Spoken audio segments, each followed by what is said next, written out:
Hello 9th 10th के प्यारे भाई एवं बहनों। तो चलिए आज के वीडियो में हम जानेंगे बेसिक इंग्लिश ग्रामर।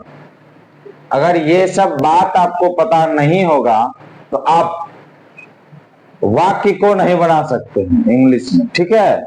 तो ये सब यदि बात पता रहेगा तभी आप छोटा से छोटा या बड़ा से बड़ा वाक्य को भी बना सकते हैं। ये बेसिक चीज है तो इसको जानना बहुत जरूरी है।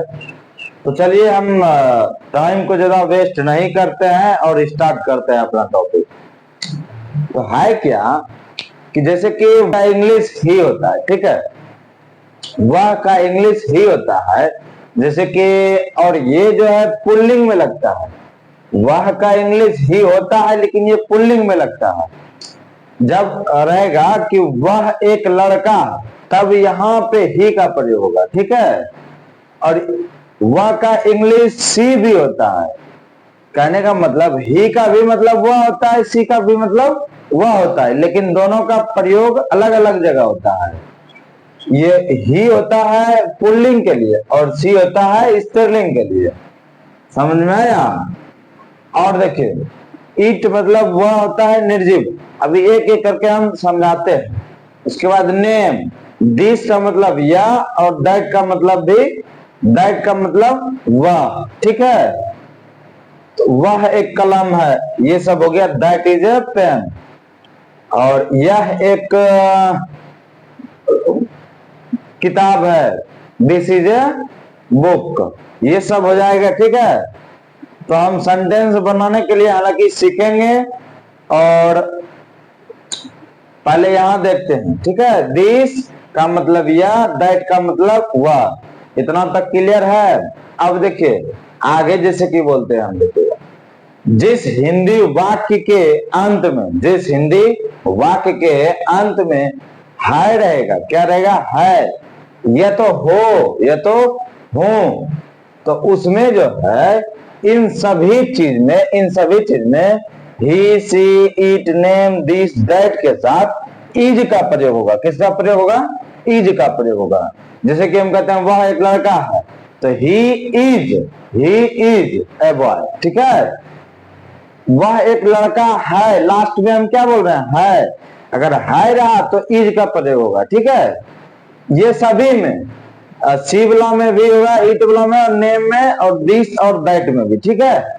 अब देखिए अगर हिंदी वाक्य के अंत में था, थे, थी रहेगा, जैसे कि वह एक लड़का था, वह एक लड़का था, तो यहाँ वाज लग जाएगा, was, he was a boy, ठीक है। हाँ अब देखिएगा गा, गे, गी रहेगा हिंदी वाक्य के अंत में, तो वहां विल लगेगा।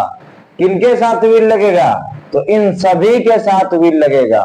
ही, सी, इट, नेम, दिस, दैट के साथ विल लगेगा जब हिंदी वाक्य के अंत में गा, गे, गी रहेगा, ठीक है। अब चलिए अब आगे बढ़ते हैं। आई का मतलब मैं का इंग्लिश आई, ठीक है, आई। और इसमें जो है मैं रहेगा, जैसे कि मैं एक विद्यार्थी हूं, लास्ट में क्या आया, हूं आया ना। हाँ तो जब हूं आ गया तो एम लगेगा, क्या लगेगा, एम। किसके साथ, आई के साथ, आई के साथ एम लगेगा। उसके बाद था, थे, थी रहेगा, जैसे कि मैं एक विद्यार्थी था, तो आई वाज हो जाएगा, क्या लगेगा, आई के साथ वाज लग जाएगा। कब, जब हिंदी वाक्य के अंत में था, थे, थी रहेगा तब। अब चलिए गा, गे, गी रहेगा तो वहां सैल लग जाएगा, किसके साथ, आई के साथ, आई के साथ क्या लग जाएगा, सैल। चलिए अब आगे बढ़ते हैं, आगे बढ़ते हैं। यू का मतलब तुम, ये तुम लोग। दे मतलब वे लोग। वी मतलब हम या हम लोग, ठीक है।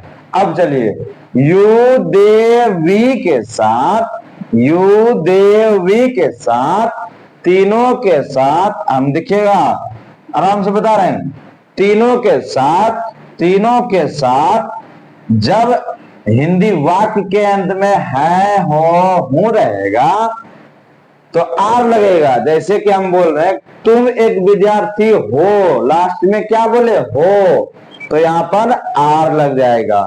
जैसे कि बोले वे लोग एक विद्यार्थी है, वे लोग एक विद्यार्थी है, तो है या ना, तो आर लगेगा।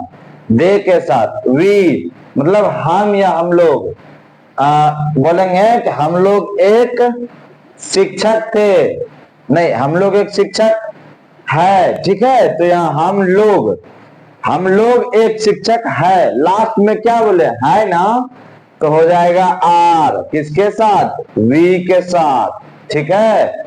अब चलिए, जिस हिंदी वाक्य के अंत में था, थे, थी रहेगा, ठीक है, और क्या रहेगा, यू, दे, वी के साथ वेयर का प्रयोग होगा। किसका प्रयोग, वेयर। हालांकि हम आपको जब वाक्य बनाएंगे तब वहां और अच्छे से क्लियर हो जाएगा, हालांकि ये आप अभी देख लीजिए। यू रहेगा ना तो वेयर लगेगा, और दे भी रहेगा तो वेयर लगेगा। कब, जब हिंदी वाक्य के अंत में था, थे, थी रहेगा तब। चलिए, वी है ना, वी मतलब हम या हम लोग, तो यहां पर भी था, थे, थी यदि रहेगा हिंदी वाक्य के अंत में तो वेयर का ही प्रयोग होगा, ठीक है। हाँ, अब देखिएगा थोड़ा सा यहाँ पे अलग होगा गा, गे, गी में, कि यू और दे के साथ, यू और दे के साथ गा, गे, गी जब रहेगा तो विल का प्रयोग होगा। किसका प्रयोग होगा, विल का प्रयोग होगा। और वी के साथ, वी के साथ शैल का प्रयोग होगा। समझ में आ गया। यानी कि कुल मिलाकर के बात यह है कि जिस हिंदी वाक्य के अंत में गा, गे, गी रहेगा तो आई और वी के साथ ही शैल का प्रयोग होगा, और बाकी बात सभी के साथ विल का प्रयोग होगा। समझ में आ गया। तो चलिए, इतना दूर तक समझ गए होंगे। तो अगले वीडियो में हम वाक्य बनवा देंगे तो आपका पूरी तरह से कॉन्सेप्ट क्लियर हो जाएगा। तो चलिए मिलते हैं अगले वीडियो में, तब तक के लिए धन्यवाद।